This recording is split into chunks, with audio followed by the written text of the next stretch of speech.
Hello everyone, आप सभी का स्वागत है हरियाणा नर्सिंग स्क्वाड के अंदर। और मैं इसमें कराऊंगा अनोटमी और फिजियोलॉजी के 180 क्वेश्चंस। और पूरी कोशिश की जाएगी कि 180 क्वेश्चंस के अंदर अनोटमी और फिजियो का जितना भी कंटेंट जो भी आज तक हरियाणा के एग्जाम के अंदर आया है, चाहे वो एचएसएससी हो या फिर स्टाफ नर्स का बाकी डीएमईआर के अंडर में हो या फिर पीजीआई का हो, उन सभी को कवर अप करने की कोशिश करेंगे। ओके, तो फर्स्ट क्वेश्चन हम स्टार्ट करते हैं। स्टार्टिंग का जितना भी कंटेंट होगा लगभग उसके अंदर हम जो फैक्ट्स होते हैं, मींस जो स्मॉल लार्ज या फिर बोलते हैं कि लॉन्गेस्ट है, उन सभी को कवर अप करने की कोशिश करेंगे। तो फर्स्ट क्वेश्चन है इधर, smallest bone of human body is. Okay, smallest bone, सबसे छोटी बोन ह्यूमन बॉडी की कौन सी है? Option A incus, option B stapes, option C teeth या ऑप्शन डी पटेला। तो ये दोनों किसके अंदर आते हैं? ईयर ओसिकल्स के अंदर। ईयर ओसिकल्स ये किस में हेल्प करते हैं? हियरिंग में। जब ये बोन वाइब्रेट होती है तो ये क्या होता है कि जो मैसेज होता है वो हेयर सेल्स तक जाता है। हेयर सेल्स फिर कोक्लिया है, उसको इंफॉर्मेशन देती है और हियरिंग में ही हेल्प करती है, इनकस और स्टेपिस।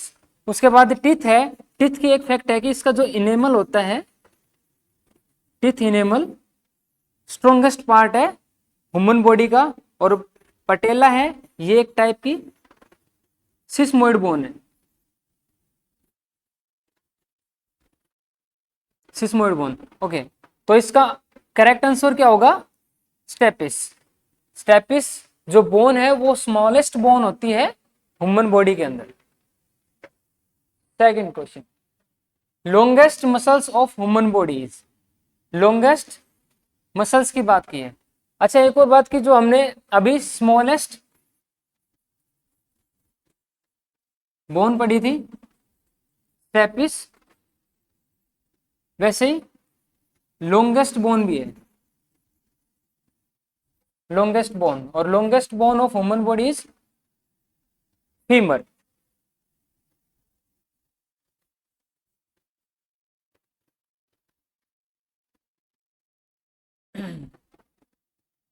अब देखो, longest muscles of human body is option one rectus, option B intercostal. Intercostal, inter means between और कोस्टल मीन्स रिब्स, रिब्स के बीच वाली। थर्ड वन है sartorius muscles and fourth one is gluteal. तो longest muscles of human body कौन सी होगी? Sartorius muscles. तो इसका राइट आंसर है सी, सार्टोरियस मसल्स। ऐसे क्या है कि स्मॉलेस्ट मसल्स भी होती है ह्यूमन बॉडी की,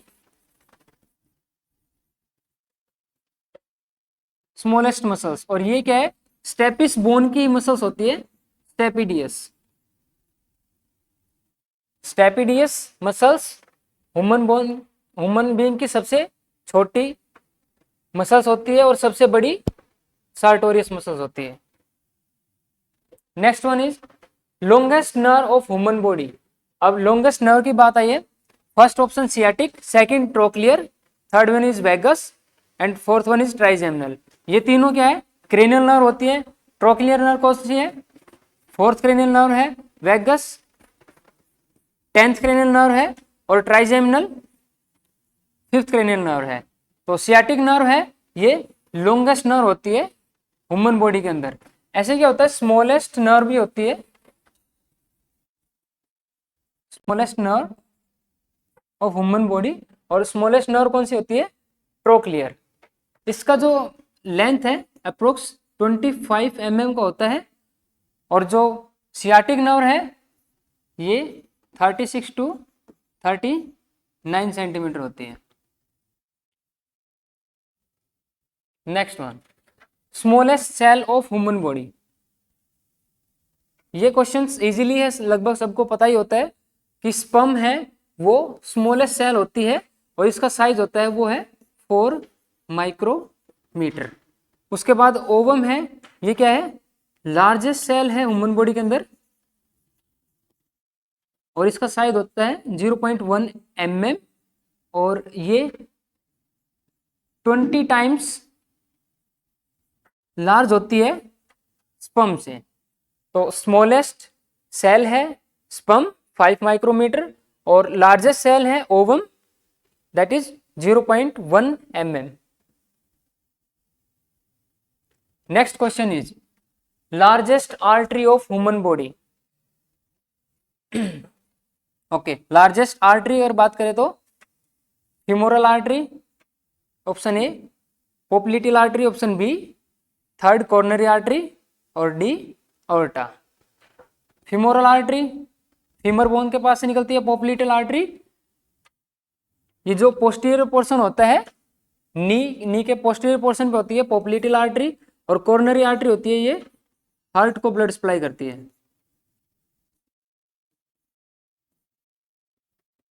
हार्ट को ब्लड सप्लाई करती है कॉर्नरी आर्टरी, तो इसका करेक्ट आंसर है डी अरोटा। नेक्स्ट क्वेश्चन है smallest when of human body. Okay, अब देखो जैसे आर्टरी है, लार्जेस्ट आर्टरी पढ़ी हमने, ऐसे क्या है स्मॉलेस्ट वेन। तो smallest when radial, cranial, venules और कोरोनियल, तो इसका आंसर होगा वेन्यूल्स। अब देखो वेन्यूल्स है ये कोई स्पेसिफिक वेन नहीं होती है, हर जो कैपिलरी होती है कैपिलरी नेटवर्क के पास जो होती है वो स्मॉलेस्ट वेन होती है या फिर ब्रांच ऑफ वेन होती है, उसको वेन्यूल्स बोलते हैं। लाइक ये वेन है, इसकी ब्रांचेस बनी, उसके बाद ये कैपिलरी नेटवर्क बनता है। सेम ऐसे ही आर्टरी के साइड में होता है आर्टरी की ब्रांचेस और फिर ये आर्टरी होती है। तो स्मॉलेस्ट आर्टरी अगर बात करें तो आर्ट्रियोल्स होंगे,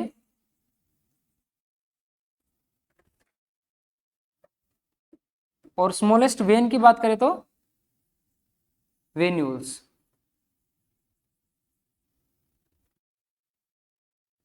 next question longest when of human body. अब काफी क्या ये कंफ्यूज रहते हैं लोग कि सुपीरियर वेना क्या हुआ या फिर इंफीरियर वेना क्या हुआ इन दोनों के अंदर लॉन्गेस्ट वेन में, लेकिन इन दोनों में से कोई भी लॉन्गेस्ट वेन नहीं है। Longest when actually great safeness when होती है। ये ब्रांच किसकी होती है फीमोरल वेन की। फीमोरल वेन की ब्रांच होती है लॉन्गेस्ट वेन, नाम क्या है great safeness when. Next total number of human organs. अभी रिसेंटली स्टडी हुई थी उसके अकॉर्डिंग बताते हैं कि जो मेसेंट्री है इसको इंक्लूड कर रहे हैं एज ह्यूमन ऑर्गन। ठीक है, मेसेंट्री के ऊपर अभी रिसर्च चल रहा है, लेकिन अब तक जो है 78 है वो ह्यूमन ऑर्गन्स होते हैं। इनमें 5 जो होते हैं 5 वाइटल ऑर्गन्स होते हैं। इनको आप कैसे याद रखोगे HBKLL। H means heart, B stand for brain, K kidney, L liver and second L extend for lungs. तो ये पांचों क्या है वाइटल्स ऑर्गन होते हैं ह्यूमन बॉडी के अंदर। Next question all are only endocrine glands accept.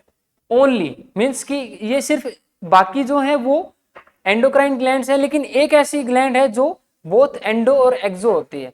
Okay, इसमें फर्स्ट है थायराइड ग्लैंड। थायराइड ग्लैंड इधर होती है, आपको पता होगा कि थायराइड ग्लैंड है ये 2 हार्मोन क्रिएट करती है T3 और T4, ट्राई आइडोथायरोक्सिन और थायरोक्सिन हार्मोन। उसके बाद है पिट्यूटरी। पिट्यूटरी के 2 पोर्शन होते हैं एंटीरियर पिट्यूटरी और posterior pituitary. Anterior pituitary hormone release करती है TSH, GH, ACTH ओके और PRL। काफी और भी एग्जाम्पल है, लेकिन अभी के लिए ये एंटीरियर पिट्यूटरी है, हम सिर्फ इनको पढ़ेंगे। उसके बाद पोस्टीरियर पिट्यूटरी है, ये 2 हार्मोन रिलीज करती है ADH और ऑक्सीटोसिन। ओके, नेक्स्ट है टेस्टिस। ये मेल हार्मोन सिक्रीट करती है, मेल हार्मोन, एग्जाम्पल है इसका testosterone. Last one is liver. अब देखो कि ये इसमें बोला गया कि all are only endocrine glands except, तो किसको छोड़ के? लीवर, क्योंकि लीवर के अंदर क्या है? लीवर के अंदर दोनों टाइप की ग्लैंड होती है, एक्सोक्राइन और एंडोक्राइन ग्लैंड।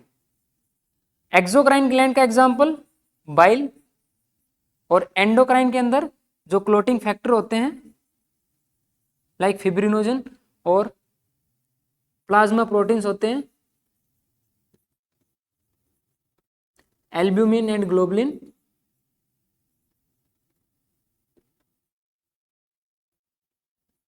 ये क्या होते हैं? एंडोक्राइन ग्लैंड के होते हैं। तो ये दोनों फंक्शन करता है, liver, exo and endocrine glands. तो इसका राइट आंसर क्या होगा? लीवर, कि इसके अंदर दोनों टाइप की ग्लैंड है, एक्सोक्राइन एंड एंडोक्राइन, बाकी तीनों जो है ये सिर्फ एंडोक्राइन ग्लैंड है। नेक्स्ट क्वेश्चन है which hormone produce by posterior pituitary gland. तो अभी ग्लैंड का हम पढ़ रहे थे, तो इसमें posterior pituitary TSH thyroid stimulating hormone, ADH anti diuretic hormone, GH growth hormone और PRL prolactin hormone. Thyroid stimulating hormone है ये, इसकी टारगेटिंग सेल होती है थायराइड, ये थायराइड के ऊपर एक्ट करता है, तो इसमें T3 और T4 जो अभी पढ़ा था। उसके बाद ADH है एंटी डायरेटिक हार्मोन, ये पोस्टीरियर पिट्यूटरी रिलीज करती है। GH ग्रोथ हार्मोन और PRL prolactin hormone, growth hormone जिसके ऊपर डिपेंड करता है कि बॉडी जो लेंथ है वो कैसी हो। तो ये जैसे ड्वार्फिज्म होता है, ड्वार्फिज्म कंडीशन कब होगी? जब GH हार्मोन कम होता है। और एक्रोमेगेली हो गया या फिर जिजांटिज्म हो गया,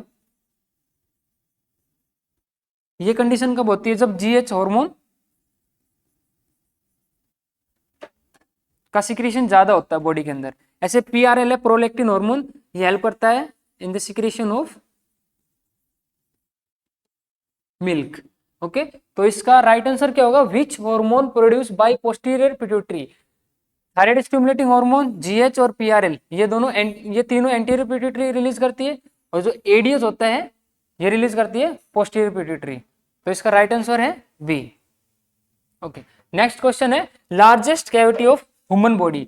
ये काफी बार एग्जाम में पूछा गया है।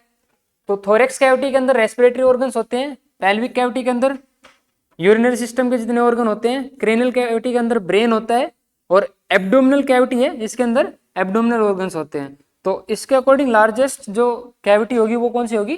Abdominal cavity. Next question, all are the function of glucocorticoids. अगर ग्लूकोकोर्टिकोइड्स एड्रिनल ग्लैंड रिलीज करती है, तो इनमें क्या कि ये 3 फंक्शन ऐसे हैं जो ग्लूकोकोर्टिकोइड्स कंट्रोल करता है, एक नहीं है, तो कौन सा है? ग्लूकोज मेटाबॉलिज्म ग्लूकोकोर्टिकोइड्स करते हैं, फ्लूइड और इलेक्ट्रोलाइट बैलेंस करते हैं, प्रोटेक्ट इम्यून रिस्पॉन्स, ठीक है, जैसे कोई पैथोजन या फिर एलर्जन बॉडी के अंदर आता है तो उसमें भी ये एक्ट करते हैं। यूट्राइन मसल्स कॉन्ट्रैक्शन ये एक्ट नहीं करते हैं। ये कहाँ होता है या फिर किसके थ्रू होता है? ये ऑक्सीटोसिन के थ्रू, ऑक्सीटोसिन के थ्रू। जैसे आफ्टर डिलीवरी क्या होता है कि ऑक्सीटोसिन जो इंस्टेंटली हम ऑक्सीटोसिन स्टैट अगर देते हैं तो उसके बाद क्या होता है कि जो प्लेसेंटा है इसको प्रोपेल आउट करता है, बॉडी से बाहर निकालता है, तो कौन सा हार्मोन है? ऑक्सीटोसिन हार्मोन है। तो ये ग्लूकोकोर्टिकोइड का फंक्शन नहीं है, बाकी ये तीनों ग्लूकोकोर्टिकोइड का फंक्शन है। एक और है जो ग्लूकोकोर्टिकोइड का आता है, वो है स्ट्रेस हार्मोन, जो हम पढ़ते हैं फाइट एंड फ्लाइट आइडियाज, तो वो किसके थ्रू कंट्रोल होते हैं? ग्लूकोकोर्टिकोइड्स हार्मोन के थ्रू। ठीक है, तो इसका राइट आंसर होगा D. Next question, pepsin is a chief coenzyme secreted by. Pepsin है वो किसके थ्रू प्रोड्यूस होता है? तो इसका राइट आंसर है वो है गैस्ट्रिक जूस। क्यों है? क्योंकि गैस्ट्रिक जूस की जो पीएच होती है वो है 2 to 3, और क्या होता है कि जो गैस्ट्रिक जूस में H+ आयन है या फिर जो एसिडिक पीएच होने के कारण क्या होता है, जो पेप्सिन है वो रिलीज होता है, तो ये स्टिमुलेट करता है फॉर रिलीजिंग ऑफ पेप्सिन। अब पेप्सिन का फंक्शन क्या होगा? Protein digestion. नेक्स्ट क्वेश्चन है intrinsic factor of which vitamin produce by stomach, कि कौन सा इंट्रिंसिक फैक्टर है जो स्टमक प्रोड्यूस करता है। ऑप्शन ए है विटामिन B6। अगर ये तीनों जो हैं ऊपर वाले ये क्या है, विटामिन बी के ही पार्ट है। तो B6 को क्या बोलते हैं, पायरिडोक्सिन।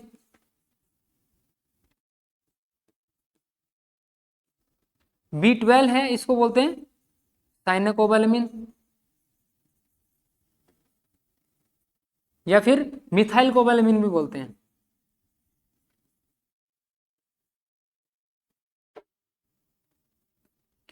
उसके बाद विटामिन B1, इसको थायमिन बोलते हैं। जो एल्कोहलिक ज्यादा होते हैं, ड्रग अब्यूज मीन्स एल्कोहल ज्यादा लेते हैं, तो उनके अंदर विटामिन B1 की कमी होती है। जैसे जो राइस होता है, अगर राइस को हम तुरंत वॉश करके उसके बाद अगर पकाते हैं तो उसके अंदर भी विटामिन B1 है वो रिलीज आउट हो जाता है। तो अब क्या है कि विटामिन कौन सा है जो स्टमक प्रोड्यूस करता है, वो है B12। ये एक इंट्रिंसिक फैक्टर होता है स्टमक का। अगर किसी का स्टमक बॉडी से बाहर निकाल दिया जाए तो उसके बाद क्या है कि उसको लाइफ टाइम है विटामिन बी की टैबलेट लेनी पड़ेगी। जैसे जो न्यूरोबिन फोर्ट आता है वो क्या है, कॉम्प्लेक्स है, जो जितने भी विटामिन होते हैं उन सबका कॉम्प्लेक्स होता है, तो वो पूरी लाइफ उसको लेना पड़ता है अगर स्टमक उसकी बॉडी से बाहर निकाल देते हैं तो। एक और बात, जो विटामिन B12 होता है ये क्या है, HB कंपोनेंट भी होता है, फोलिक एसिड है या फिर फेरस सल्फेट है, उसके साथ विटामिन B12 भी होता है, और ये मेजर कंपोनेंट है किसका, आरबीसी का, रेड ब्लड सेल्स का।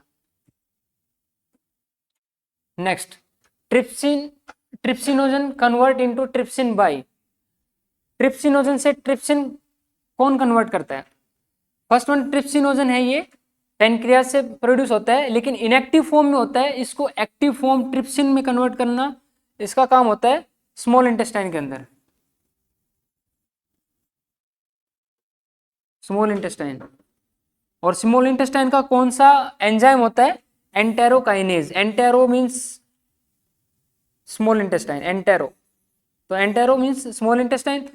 तो नाम से ही पता चल रहा है कि स्मॉल इंटेस्टाइन का जो एंजाइम होता है एंटेरोकाइनेज, वो ट्रिप्सिनोजन को ट्रिप्सिन में कन्वर्ट करेगा। बाकी जो लैक्टेज है, लैक्टेज क्या करेगा, लैक्टोज को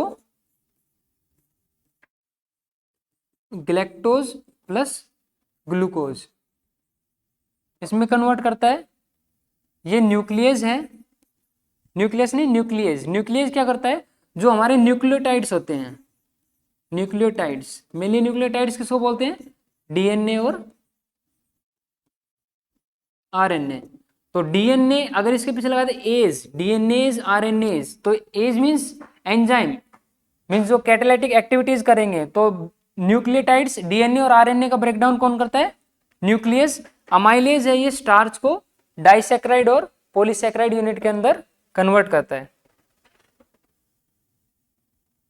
okay, next, special type of immune cell which remove bacteria in portal venous blood found in. अब देखो इसमें क्या है कि इम्यून सेल की बात की साथ में कि जो पोर्टल वीनस ब्लड के अंदर बैक्टीरिया को रिमूव करता है, ठीक है। मीन्स अब इसमें पूछा गया कि कौन सा ऑर्गन है जिसके अंदर वो स्पेशल टाइप की इम्यून सेल होती है। लीवर, लीवर के अंदर जो इम्यून सेल्स है उसका नाम है कफर सेल। ओके, तो कफर सेल क्या है, अब लीवर है, जितना भी डाइजेशन बॉडी का होता है, चाहे वो स्मॉल इंटेस्टाइन से आए, लार्ज इंटेस्टाइन से आए, स्प्लीन से आए, पेनक्रियाज से, गोल ब्लैडर से, जितना भी न्यूट्रिएंट्स होता है, जूस वगैरह होता है, वो सब क्या है लास्ट में लीवर के पास आता है। किसके थ्रू आता है, पोर्टल वेन के थ्रू आता है, पोर्टल वेन के थ्रू आता है। तो काफी बार क्या होता है कि बैक्टीरिया वगैरह भी आ जाते हैं, तो उनको एनगल्फ करने के लिए एक स्पेशल टाइप की मैक्रोफेज होती है जिसका नाम है कफर सेल। ओके, मैक्रोफेज अलग अलग जगह पर अलग अलग फंक्शन करती है। लाइक ब्लड की बात करें तो ब्लड की मैक्रोफेज का नाम क्या होगा, मोनोसाइट। और स्प्लीन वगैरह के अंदर क्या होती है, नेचुरल किलर सेल। ऐसे ही लंग्स के अंदर भी नेचुरल किलर सेल होती है, ठीक है। तो लीवर की कौन सी है, कफर सेल होती है जो रिमूव करती है बैक्टीरिया वगैरह को, जो किसके थ्रू आता है, वीनस ब्लड फ्लो के थ्रू आता है, और वो पोर्टल सर्कुलेशन से आता है। नेक्स्ट क्वेश्चन है which immunoglobulin found in bile, bile के अंदर कौन सा इम्यूनोग्लोबुलिन मिलता है। तो इसका राइट आंसर होता है आईजीए, लेकिन आईजीए सिर्फ बाइल के अंदर नहीं, ये अपेंडिक्स के अंदर भी प्रोड्यूस होता है। अपेंडिक्स और बाइल दोनों के अंदर मिलता है कौन सा इम्यूनोग्लोबुलिन, आईजीए। आईजीजी इसकी स्पेशलिटी क्या है कि ये प्लेसेंटा को इजीली क्रॉस करता है, मींस मदर से बेबी को आता है। ये आईजीजी है वो एलर्जिक रिएक्शंस है उनमें एक्टिवेट होता है। आईजीएम जो होता है ये क्या होता है, लार्जेस्ट इम्यूनोग्लोबुलिन होता है। दूसरा इसका जो स्ट्रक्चर है वो कैसा होता है, पेंटामेरिक होता है, मींस इसकी 5 कोर्स होती हैं, और उसके बाद पेंटा मीन्स होता है 5, ठीक है। और उसके बाद ये क्या है, इसको बोलते हैं मिलीनियर मोलिक्यूल।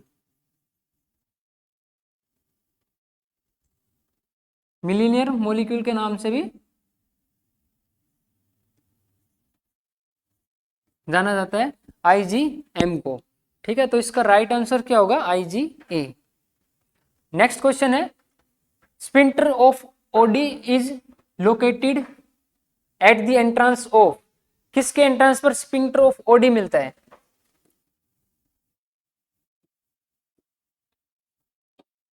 तो ये कहाँ मिलेगा, जो स्मॉल इंटेस्टाइन है उसका फर्स्ट पार्ट जो होता है उसको बोलते हैं ड्यूडेनम। तो ड्यूडेनम में पैनक्रियास जो होता है, उसके बाद ऊपर गोल ब्लैडर, गोल ब्लैडर से आती है सिस्टिक डक्ट, पैनक्रियास से पैनक्रियाटिक डक्ट, ये दोनों कंबाइन होके मिलके बनाती हैं sphincter of OD.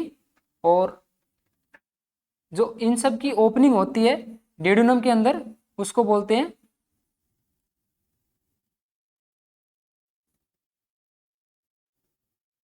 Waiter ampulla या फिर एम्पुला ऑफ वेटर। उसके बाद ये स्पिंटर ऑफ ओडी क्या करेगा, इसका फंक्शन होता है कि ये पैनक्रियाटिक जूस है या फिर बाइल जूस है जो किसके थ्रू आता है, सीबीडी कॉमन बाइल डक्ट के थ्रू आता है। तो उन सबको कंट्रोल करता है कि कितना अमाउंट है जो ड्यूडेनम के अंदर जाना चाहिए। तो स्पिंटर का मतलब ही तो ये होता है कि ये जो फ्लो है उसके रेजिस्टेंस को मेंटेन करता है स्पिंटर। तो स्पिंटर ऑफ ओडी कहाँ होगा, ड्यूडेनम के एंट्रेंस पे होता है। तो इसका राइट आंसर है ए, ड्यूडेनम। नेक्स्ट क्वेश्चन है normal oncotic pressure of blood. Oncotic pressure है, इसका दूसरा नाम है COP. C means colloid, colloid क्या होते हैं, एल्ब्यूमिन और ग्लोबुलिन।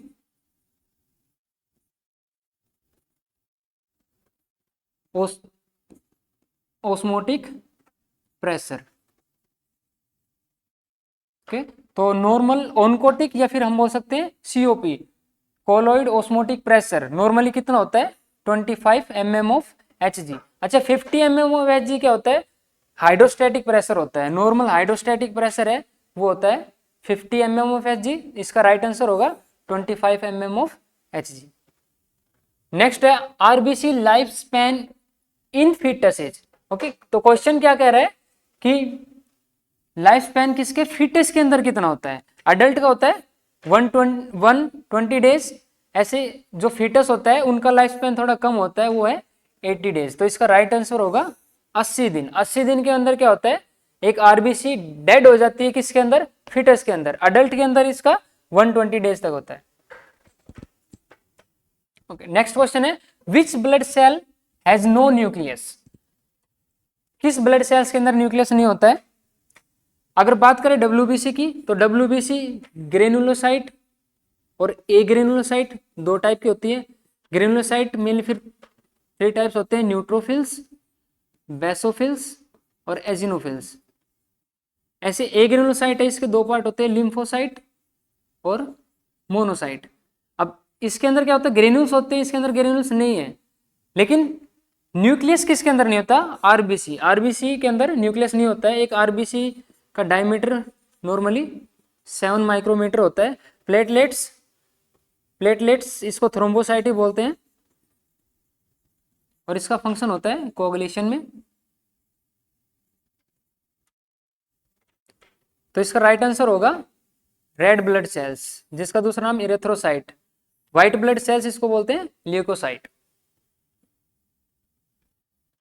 नेक्स्ट क्वेश्चन है 1 gram of HP blank MG of iron. 1 gram HB के अंदर कितना ग्राम ऑफ आयरन होता है? तो इसका राइट आंसर होगा 3.34 mg। ओके, नेक्स्ट क्वेश्चन है white blood cells count in neonate is. Neonate के अंदर व्हाइट ब्लड सेल्स की काउंट कितनी होती है? मींस ये क्वांटिटी नहीं पूछ रहा है, एक फैक्टर पूछ रहा है। तो इसमें क्या होता है कि ये मोर देन अडल्ट होती है। इसका राइट आंसर होगा मोर देन अडल्ट। क्यों? क्योंकि न्यूनेट के अंदर इसकी नॉर्मल क्वांटिटी है 9000 टू 30,000 सेल्स पर mm³ और अडल्ट की बात करें तो 4000 टू 10,000 सेल्स पर mm³। तो इसका राइट आंसर कि ये मोर देन अडल्ट, अडल्ट से ज्यादा होती है WBC काउंट। नेक्स्ट है horse shoe shape nucleus resemble with, means इनमें से किसका जो न्यूक्लियस है वो हॉर्स शू शेप का होता है। हॉर्स का शू शेप मींस वो ऐसे दिखाई देगा, ठीक है, न्यूक्लियस। तो वो किसका होता है? मोनोसाइट का होता है। अच्छा, ये काफी जगह तो ये हॉर्स शू शेप होता है, काफी जगह इसको किडनी शेप भी बोलते हैं कि किडनी शेप न्यूक्लियस किसका होगा?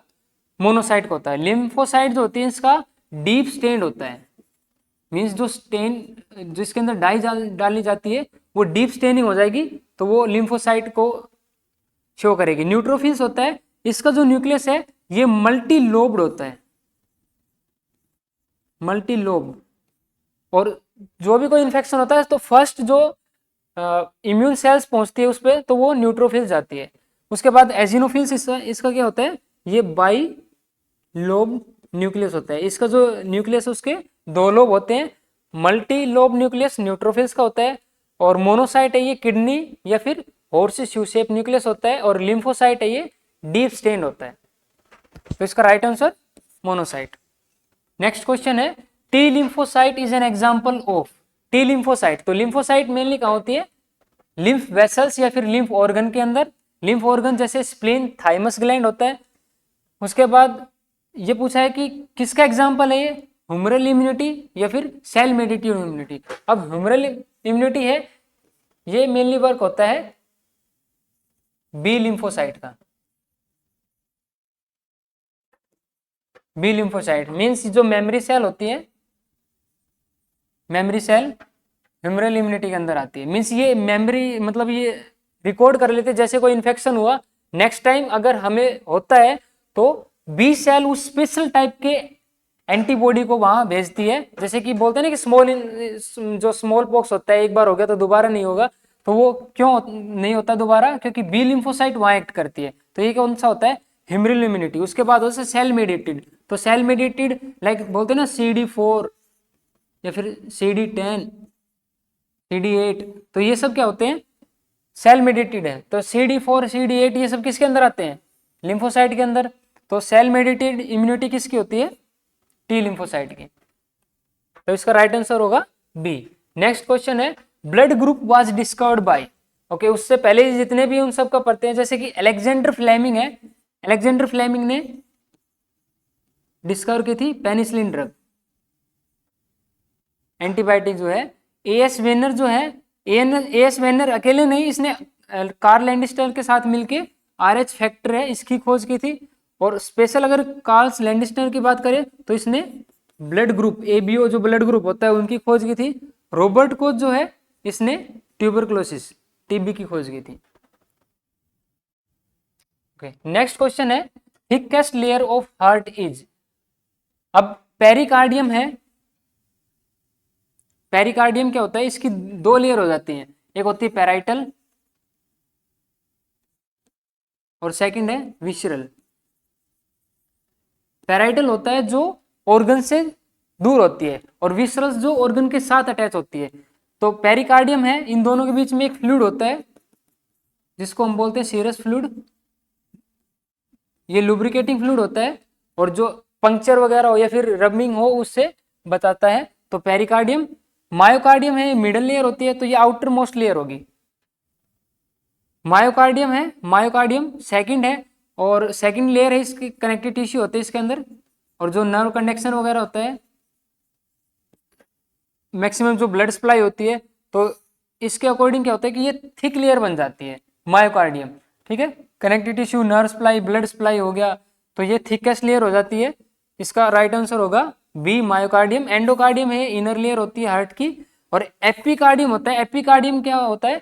एपिकार्डियम बोलते हैं जो विसरल लेयर होती है। पेरिकार्डियम होता है, पेरिकार्डियम टोटल होता है पैराइटल और विसरल, लेकिन विसरल लेयर है उसको एपिकार्डियम बोलते हैं। एपी मीन्स ऊपर, कि हार्ट की सबसे ऊपर लेयर है एपिकार्डियम। तो इसका आंसर होगा थिकेस्ट लेयर है मायोकार्डियम। नेक्स्ट क्वेश्चन है, aortic and pulmonary valve are the example of, या फिर कौन से होते हैं ये? फर्स्ट है बाइकस्पिड वेल्व। बाइकस्पिड वेल्व होता है जो रेजिस्टेंस को कम करता है, ब्लड फ्लो का इतना रेजिस्टेंस नहीं होता। तो बाइकस्पिड वेल्व कहाँ होगा? ये लेफ्ट साइड ऑफ हार्ट होगा। ट्राइकस्पिड वेल्व ये राइट साइड ऑफ हार्ट होगा। Semilunar valve, semilunar valve mainly aortic और पल्मोनरी वेल्व को बोलते हैं। सेमी मीन्स हाफ और लूनर मीन्स मून, तो हाफ मून शेप होते हैं। तो इसका राइट आंसर तो होगा सेमिल्यूनर वेल्व। एरोटिक और पल्मोनरी वेल्व एग्जांपल किसके हैं? सेमिल्यूनर वेल्व के। लेकिन हम इनको थोड़ा पढ़ लेते हैं, बाइकस्पिड और ट्राइकस्पिड वेल्व। जो बाइकस्पिड वेल्व होता है ये लेफ्ट साइड होता है, या फिर इसको हम बोल सकते हैं left atrio ventricular valve. Left side में जो एट्रियम और वेंट्रिकल के बीच का जो वेल होता है बाइकस्पिड वेल होता है। ठीक है, उसके बाद ट्राइकस्पिड वेल। अच्छा, एक और नाम इसका बाइकस्पिड वेल का क्या है? Mitral well. मिट्रल वेल के नाम से भी जानते हैं इसको। सेकंड ट्राइकस्पिड वेल होता है, ये राइट साइड होता है।